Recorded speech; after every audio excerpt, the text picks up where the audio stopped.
Okay, welcome to week 5, February 11th, Queer Counterpublics. This is the fifth and final week of our first unit, Questioning the Documentary Tradition. And for this week, I've asked that you watch Tongues Untied by Marlon Riggs, released in 1989, and Jenny Livingston's Paris is Burning, released in 1990. In addition, we had two readings for this week, Sheila Petty's Silence and Its Opposite, Expressions of Race in Tongues Untied, and Carol Flynn's Containing Fire performance in Paris is Burning.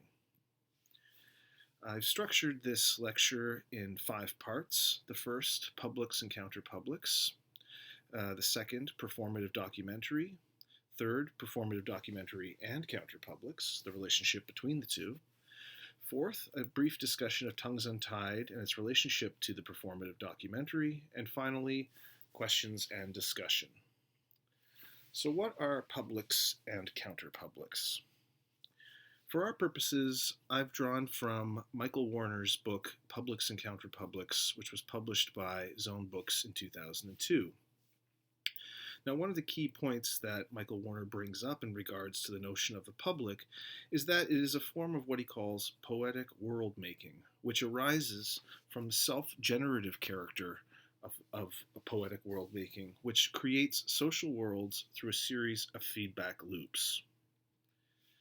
A public, in this sense, is self-organized, which is to say it is not organized by the state or governmental institutions. It is not constructed, in a sense, from the top down, but in a more horizontal or perhaps even bottom-up sense of organization. As Michael Warner puts it, it is the social space created by the reflexive circulation of discourse. And by discourse here, we understand everything from public acts of speech, writing, publications, but also, of course, gestures, gathering spaces, and so forth. In this way, a public for Warner is also a relationship among strangers. Now, it of course includes neighbors and family members when they go out into the wider world, but it is important to understand that a public is also a gathering of people who do not necessarily, in most cases, know one another or have intimate relations. And in this way, the public is a mode of address that is both personal and impersonal. And so a public cannot be known in advance. It can't be entirely predicted. It is constituted by what Warner calls mere attention, which is to say, it is voluntary. And it makes the discourses that circulate not guaranteed in their effectiveness or that they will be responded to, right? So there's nothing that mandates the sense and responsibility of others to the circulation of this discourse. It is up to each person in the public to respond or not to their neighbors or their co-members of the public. So if that is a public, what is a counterpublic? Well, a counterpublic bears many features of the public, but it can be distinguished by a self-awareness that the discourse that is generated could be received by repulsion or be rejected by those to whom it is overtly or purportedly not addressed, right? So a counterpublic will, participation in a counterpublic can generate speech acts or gestures or the sharing of information or points of view and so forth that will circulate in certain communities, but other members who don't necessarily belong to that community may also interact with that message, but they may be repulsed or reject that discourse as well. A counterpublic can be identified by its degree of self-awareness, and in this way can be related to questions of performance, quotation, citation, parody, satire, and so forth. A counterpublic is most often used to describe a form for Michael Warner of what he calls queer sociality and discursive circulation. And in this way, this sense of queer sociality, it reconfigures the oppositions between the public and the private. These different distinctions between public and private can be blurred or tend to be blurred in the circulation of counterpublic discourse. And related to this, the counterpublic can be understood as a kind of embodied practice, which is to say, of and partaking in acts of the body and in the body and through the body of the people participating in it. If you're interested in further exploring the notions of publics and counterpublics, you should consult Michael Warner's book, as well as his co-authored essay with Lauren Berlant, Sex in Public, which was published in 1998 in the journal Critical Inquiry. So let's shift for a moment to the performative documentary before we think about the performative documentary with or in and as a counterpublic discourse. So the performative documentary has been discussed by the film scholar Bill Nichols as one of the modes, sort of the latest mode of the documentary that he identifies. He has about, I believe, 6 different modes of the documentary, and we've discussed some of those before, so I will just concentrate here on the performative. In the 3rd edition of his book, Introduction to Documentary, Bill Nichols writes, "Is knowledge best described as impersonal and disembodied, based on generalizations and abstract reasoning in the tradition of Western philosophy? From this perspective, knowledge can be transferred or exchanged freely, and those who perform the transfer or exchange are only conduits for knowledge that remains unaltered by their personal involvement with it. But is knowledge better described as personal and embodied, rooted in experience, in the tradition of poetry, literature, art, and rhetoric? From this perspective, knowledge can be demonstrated or evoked, but those who perform the demonstration or evocation imbue what they do with a distinctiveness that cannot easily be replicated.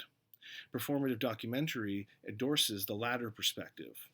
It sets out to demonstrate how embodied knowledge provides entry into an understanding of the more general processes at work in society." And Nichols goes on, "Performative documentary underscores the complexity of our knowledge of the world by emphasizing its subjective and affective dimensions."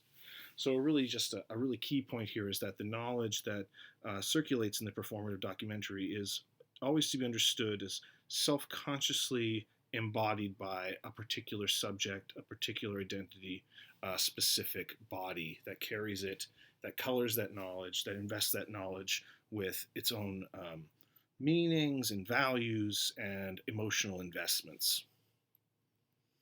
So in the performative documentary, just to outline some of the key features, is that there is a cross-pollination of the classical documentary film, its notions of expository narration, questions of addressing the world, in some sense objectively, questions of truth, the epistemological or knowledge claims of the documentary, notions of the interview and observation, come to, in some ways, mix with the traditions of fine art, experimental film and video art, as well as grassroots activist practices that emerged in the period of the late 1980s and early 1990s.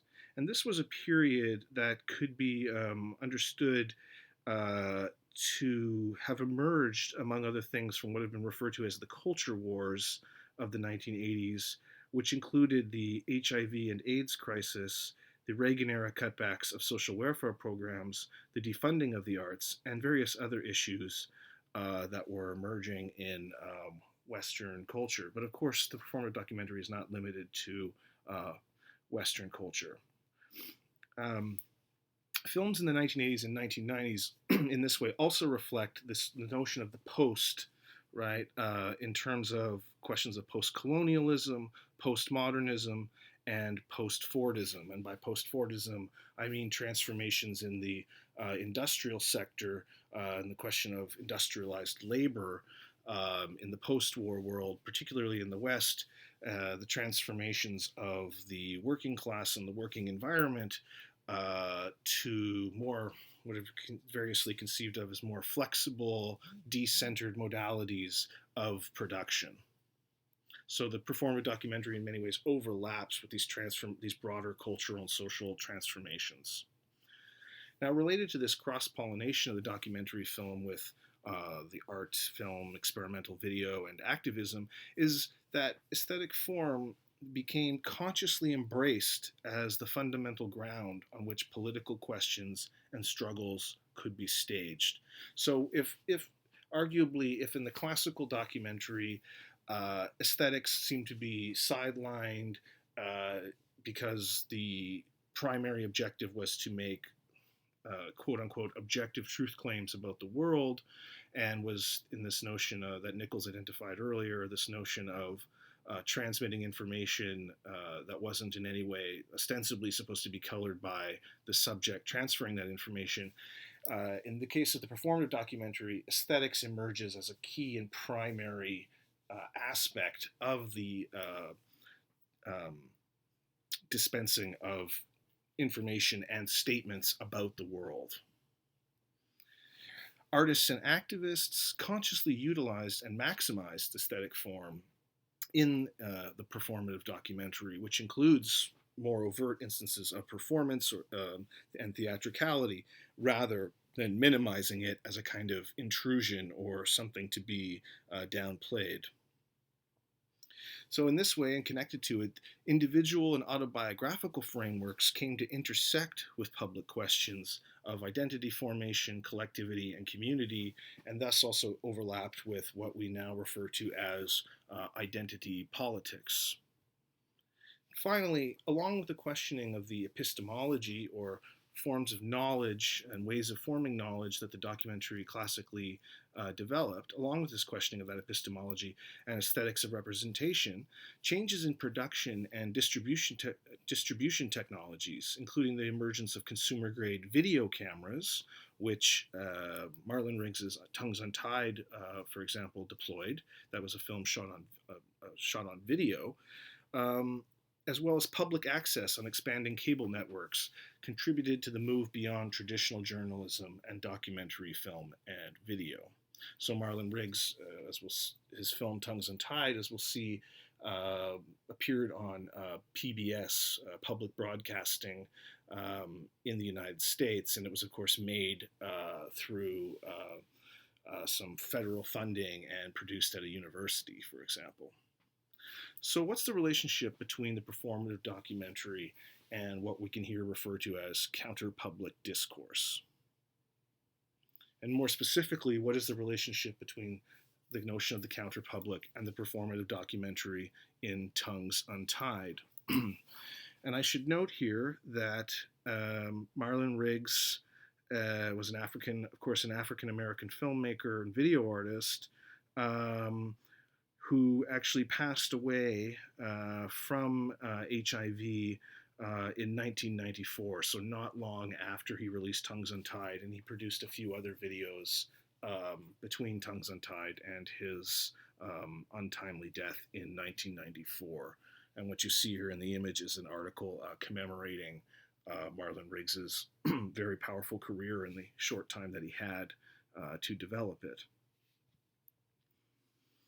So one of the key dimensions of Tongues Untied is that we could say that it is involving an underrepresented subjectivity and agency becoming the focus, or in a sense, the object of the documentary, right? Like what is documented in Tongues Untied? Among other things, we could say very simply is Black gay sexuality or the Black gay identity in contemporary America. But at the same time, it's not simply about Black gay subjectivity.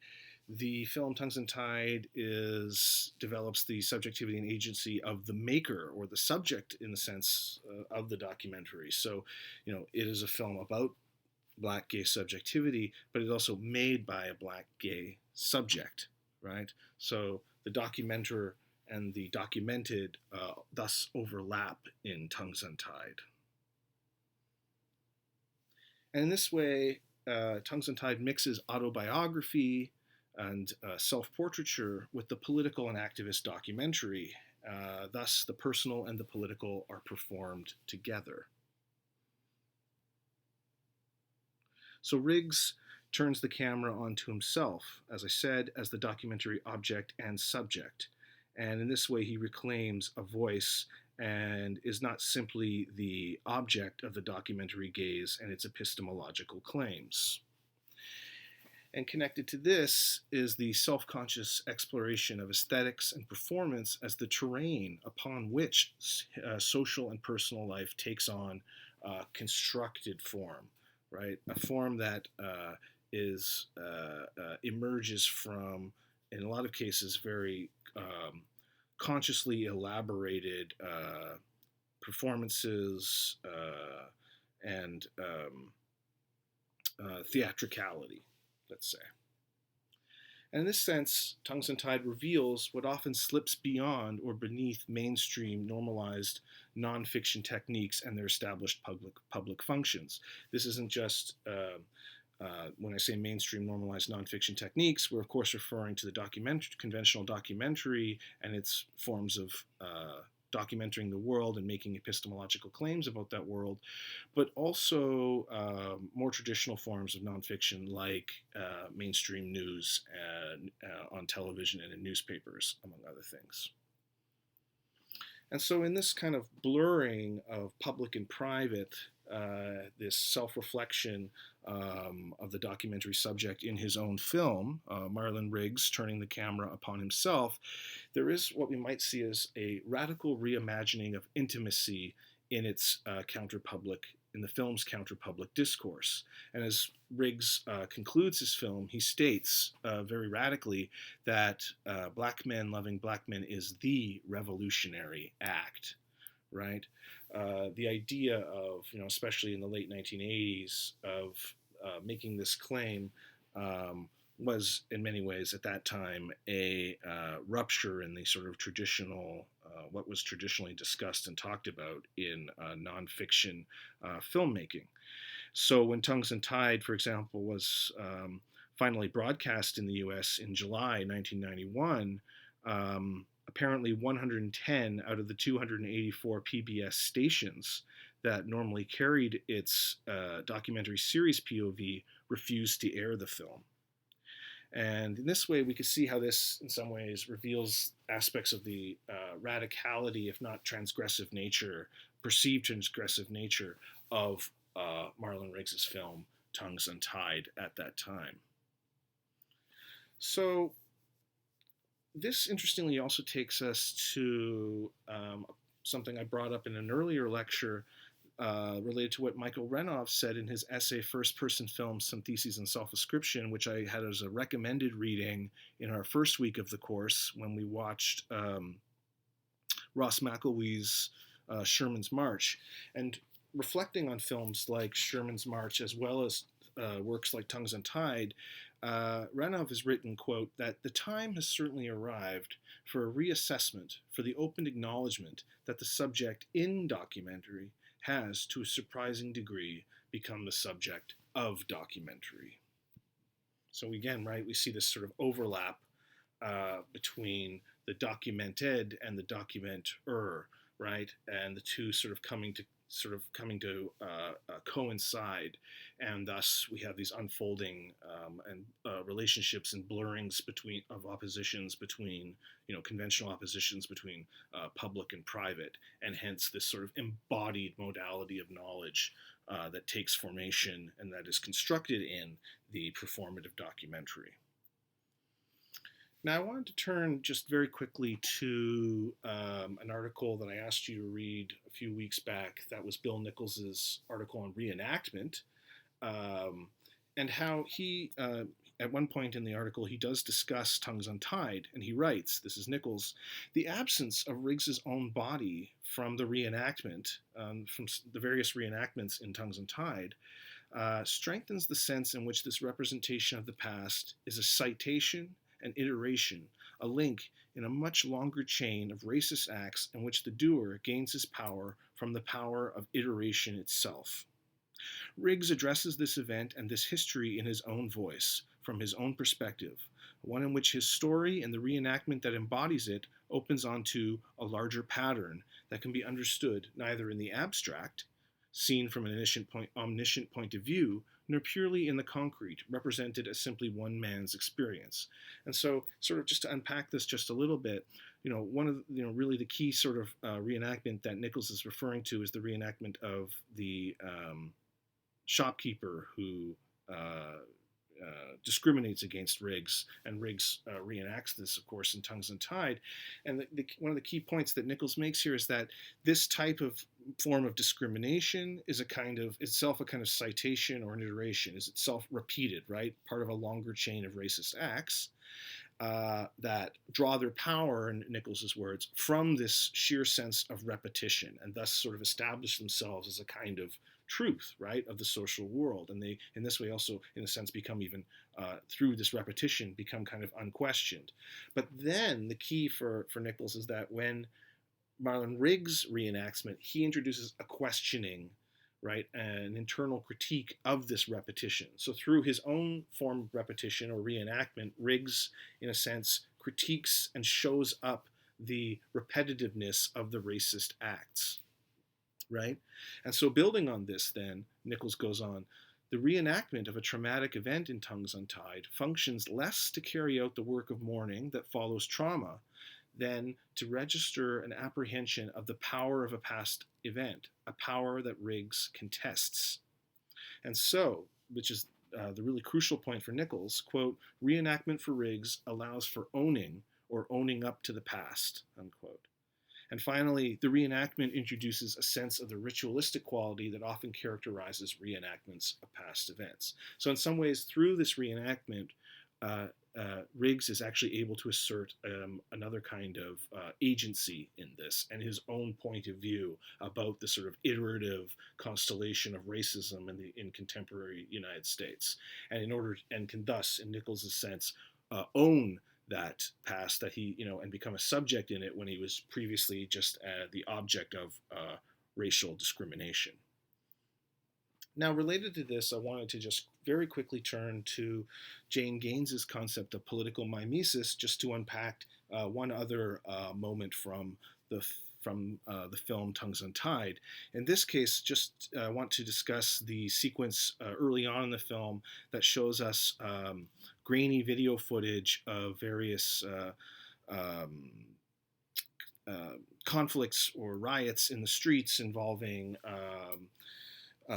black youth and the police forces of the United States, in this case, probably Los Angeles. Now, if we remember that Gaines writes in her essay Political Mimesis, quote, that political mimesis begins with the body. Actualized, it is about a relationship between bodies in two locations, on the screen and in the audience, and it is the starting point for the consideration of what one body makes the other body do, unquote. And she goes on, the makers have chosen to show these images because, of course, they represent historical events. They stand for actuality. But the makers also use images of bodies in struggle because they want audiences to carry on that same struggle, even if carrying it on means fighting back in physical ways that exceed restrained public demonstrations of protest.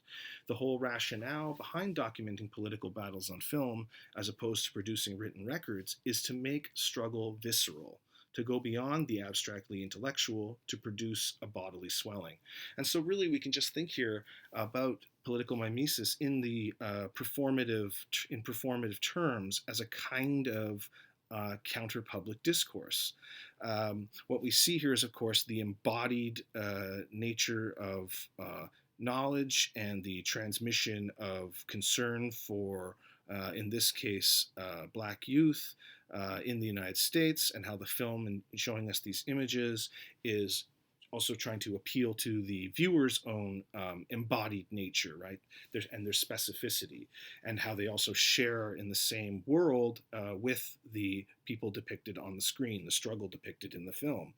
And of course, we also have this sense of repetition, right, which is so important to, or iteration or citation, all of these, which are so important to the notion of constructedness and performance in the performative documentary more generally, and in Tongues Untied more specifically.